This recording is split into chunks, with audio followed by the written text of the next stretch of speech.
ഈ ചിത്രം നോക്കൂ. ഒരേ വലിപ്പമുള്ള 4 ചതുരങ്ങൾ ചേർത്ത് ഒരു സമചതുരം ഉണ്ടാക്കിയിരിക്കുന്നു.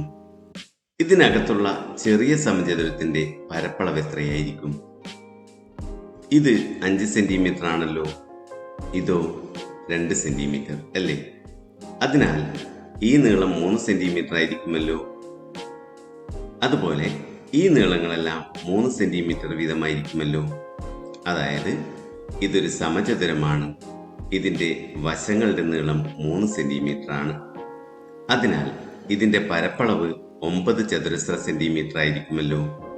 മറ്റൊരു തരത്തിലും ഇത് കണ്ടെത്താം. ഈ നീളം 5+2 അഥവാ 7 സെന്റിമീറ്റർ ആണല്ലോ.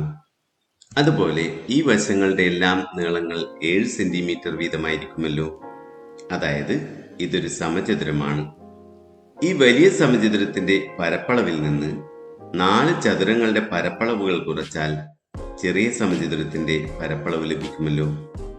വലിയ സമചതുരത്തിന്റെ വശത്തിന്റെ നീളം 7 സെന്റിമീറ്റർ ആയതിനാൽ പരപ്പളവ് 49 ചതുരശ്ര സെന്റിമീറ്റർ ആയിരിക്കുമല്ലോ. ചതുരങ്ങളുടെ വശങ്ങൾ 5 സെന്റിമീറ്ററും 2 സെന്റിമീറ്ററും ആയതിനാൽ അവ ഓരോന്നിന്റെയും പരപ്പളവ് 5 ഗുണിക്കണം 2 അഥവാ 10 ചതുരശ്ര സെന്റിമീറ്റർ ആയിരിക്കുമല്ലോ. അതിനാൽ ചെറിയ സമചതുരത്തിന്റെ പരപ്പളവ് 49 - 40 അഥവാ 9 ചതുരശ്ര സെന്റിമീറ്റർ ആണെന്ന് കാണാമല്ലോ. ഇവിടെ ചെറിയ സമചതുരത്തിന്റെ വശങ്ങളുടെ നീളം കണക്കാക്കിയത് എങ്ങനെയാണ്? 5 - 2 അഥവാ 3 അല്ലേ? വലുതിൻ്റെതോ? അത് 5+2 അഥവാ 7 ആണല്ലോ. ചെറിയ സമചതുരത്തിന്റെ പരപ്പളവ് 2 തരത്തിൽ നാം കണ്ടു. ഇത് രണ്ടും തുല്യമാണല്ലോ. അതിനാൽ 9 സ്ക്വയർ സമം 7 സ്ക്വയർ മൈനസ് 5 ഗുണിക്കണം 2 ഗുണിക്കണം 4 എന്ന് പറയാം. അതായത് 5 - 2 ഹോൾ സ്ക്വയർ സമം 5+2 ഹോൾ സ്ക്വയർ മൈനസ് 5 ഗുണിക്കണം 2 ഗുണിക്കണം 4. 5നും 2നും പകരം ഏത് സംഖ്യകൾ എടുത്താലും ഇത് ശരിയാകുമോ?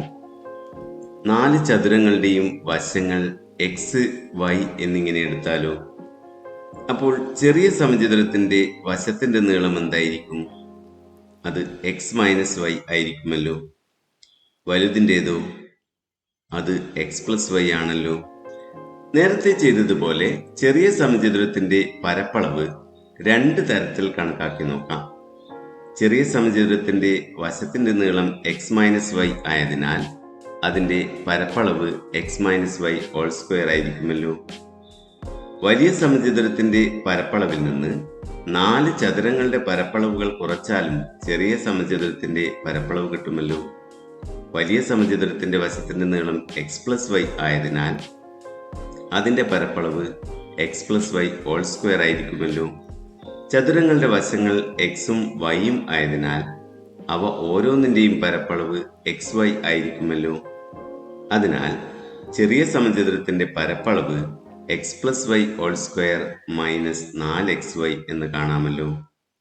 ഇവ രണ്ടും ചെറിയ സമചതുരത്തിന്റെ പരപ്പളവാണല്ലോ. അതിനാൽ 2 തരത്തിൽ കണക്കാക്കിയാലും അവ തുല്യമായിരിക്കുമല്ലോ. അപ്പോൾ x - y ഹോൾ സ്ക്വയർ സമം x+y whole square minus 4xy എന്ന് കിട്ടുമല്ലോ.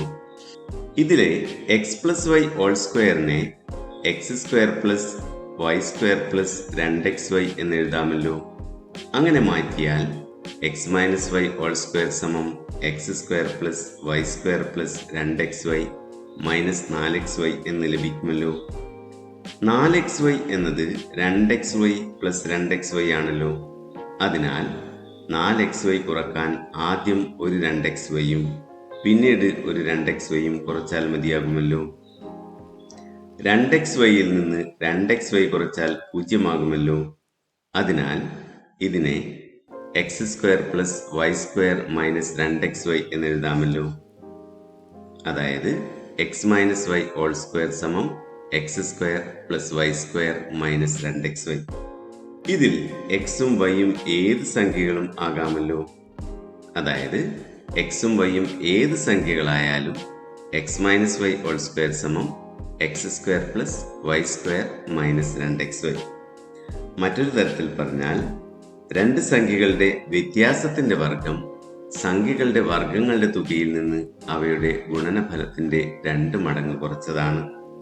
ചില സംഖ്യകളുടെ വർഗം കണക്കാക്കാൻ ഇത് ഉപയോഗിക്കാം. ഉദാഹരണമായി 99ന്റെ വർഗം കണക്കാക്കി നോക്കാം. 99നെ 100 - 1 എന്നെഴുതാമല്ലോ. അപ്പോൾ 99ന്റെ വർഗം എന്നത് 100 - 1ന്റെ വർഗമാണ്. ഇതിനെ 100 സ്ക്വയർ പ്ലസ് 1 സ്ക്വയർ മൈനസ് 2 ഗുണിക്കണം 100 ഗുണിക്കണം 1 എന്നെഴുതാമല്ലോ. 100ന്റെ വർഗം 10,000 ആണ്. 1ന്റെ വർഗമോ അത് 1 ആണല്ലോ. 2 ഗുണിക്കണം 100 ഗുണിക്കണം 1 എന്നത് 200 ആണ്. അപ്പോൾ ഇതിനെ 10,000 പ്ലസ് 1 മൈനസ് 200 എന്നെഴുതാമല്ലോ.